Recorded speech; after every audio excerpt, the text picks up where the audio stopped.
Hi, I'm Nick Pallotto, and I'm here with Ian O'Keefe, and today we're going to be talking about the issue of climate change.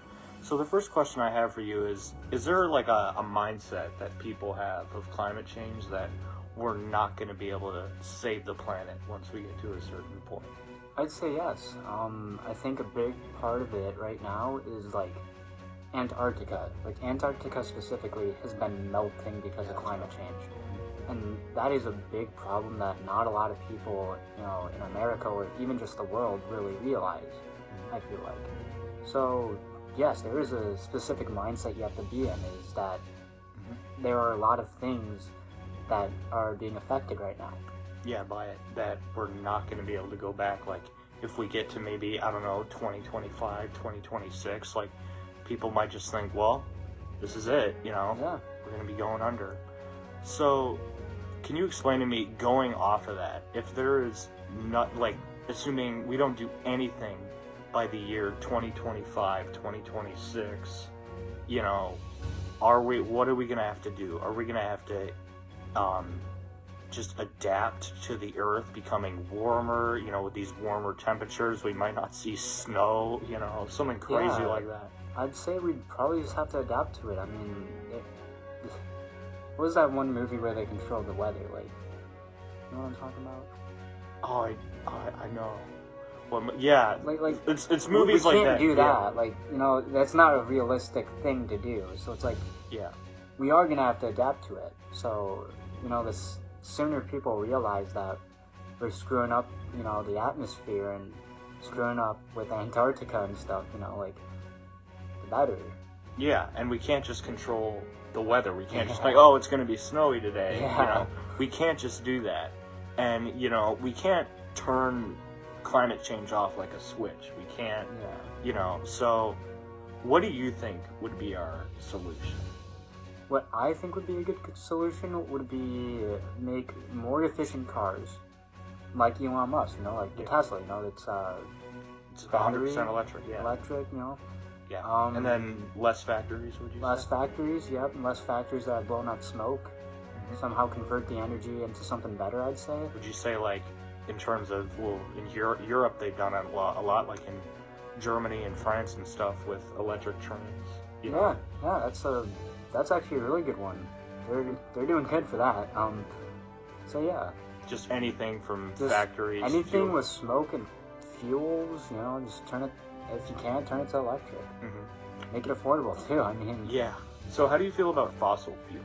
Is that something that, like, with emissions and stuff, like the world's oil rigs and how we have, we're so dependent on fossil fuels?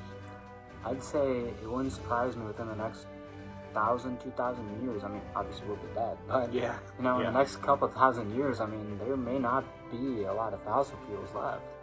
We're kind of just digging up a lot of it right now. We're exactly. using it all up right now. Yep. So we're gonna have to definitely move away from that. Yeah. So our leader has, here in the United States, has downplayed climate change. And would you advise towards this? Would you think that this is something that is good, or is it kind of a big problem that any leader should avoid? I'd say it's a big problem right now. I mean, if your leader is basically saying no to facts that are facts that we need to address, that is a very bad thing. Like, with Trump, Trump's saying, like, oh, climate change is not real. Is that what he's saying, right? Well, that's terrible because it is, like, it's just a bad situation for America right now. Because we are being looked at as terrible people. Trump's saying, like, oh, climate change is not real. Is that what he's saying, right? Well, that's terrible because it is, like, it's just a bad situation for America right now.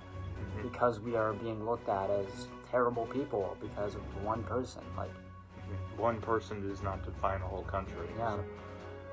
Yeah, so, that's something that, any country should not kind of ever do. And so, you might have heard, we pulled out of this climate agreement that we have, with the United Nations and the world.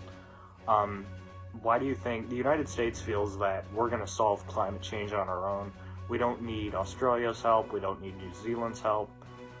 Why is this bad?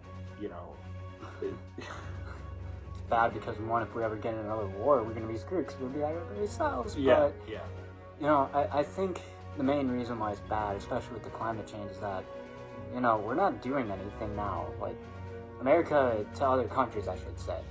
We don't look like we're doing anything because we pulled out of this agreement. To them, it's like, oh, they're basically killing it. Like, they're the main reason why climate change is a thing. So, yeah.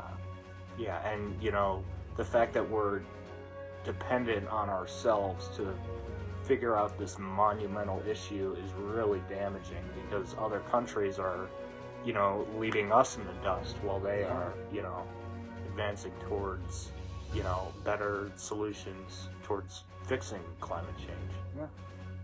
So, I was thinking, would you like it better if we just completely ditched fossil fuels entirely?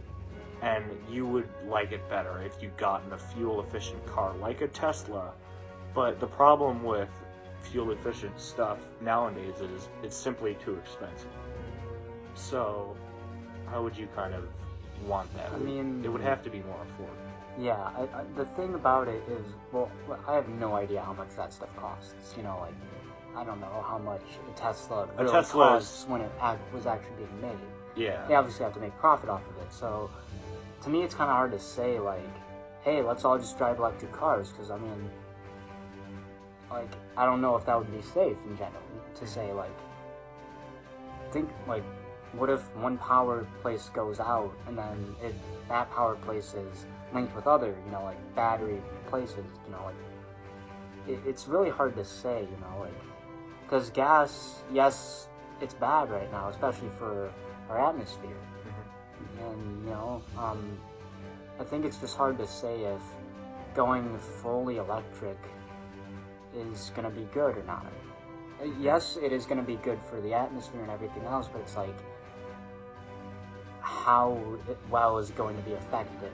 How it's going to be effective, yeah. Because Teslas are very high in price, and they're obviously not affordable for your typical family, not just American family around the world. Yeah. So, you know, there has to be some sort of solution to making fuel-efficient stuff more affordable for your average family that, you know, works an average 9-to-5 job.